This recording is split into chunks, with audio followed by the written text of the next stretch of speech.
அதென்ன தைப்பொங்கல்? எத்தனை அறிவார்ந்த சமூகம் இப்படியான அறிவு நிலையில் வீழ்ந்து கிடப்பது வெறும் எதிரிகளால் மட்டுமே நடந்ததாக இருக்க வாய்ப்பில்லை.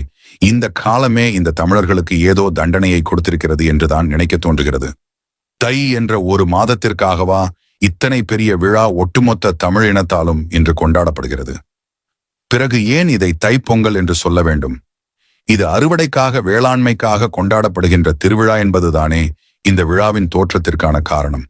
இதை அறுவடை திருவிழா என்றும் வேளாண்மைக்கான திருவிழா என்றும் அதனுடைய உண்மையான காரணத்தை சொல்லி கொண்டாடினால்தானே அடுத்தடுத்து வரும் தலைமுறைகளுக்கு வேளாண்மையின் முக்கியத்துவமும் உழவர்களின் இன்றியமையாமையும் பொது சமூகத்திற்கு புரியும். அப்படி புரிந்தால்தானே வேளாண்மை தழைக்கும், உழவர்கள் சிறப்பார்கள். இந்த மண்ணில் செங்கோலாட்சி ஏற்பட்டு மக்கள் மகிழ்ச்சியாக வாழ்வார்கள்.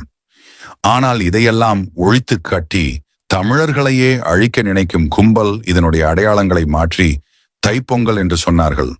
அதை இன்னும் கூர்மைப்படுத்தி தமிழர் திருநாள் என்று ஏதோ ஒரு பெயர் சொல்லிக்கொண்டு இன்று ஒட்டுமொத்த மக்களையும் அப்படியே பேசியும் எழுதியும் சொல்லியும் கொண்டாட வைத்திருக்கிறார்கள். வெறுமனே தமிழர் திருநாள் என்று கொண்டாடுவதினால் என்ன பயனை இந்த விழாவின் மூலம் மக்கள் அடைய முடியும்? இந்த விழாவின் நோக்கம் என்னவாக இருக்க முடியும்? ஒரு நயா பைசாவுக்கு பிரயோஜனம் இல்லைதானே? இதையே இவ்விழாவின் உண்மையான காரணியான அறுவடை பெருவிழா என்று சொல்லி பார்த்தால் அங்கு வேளாண்மையின் சிறப்பும் உழவர்களின் முக்கியத்துவமும் அடுத்தடுத்த தலைமுறைகளுக்கு புரிய வரும்.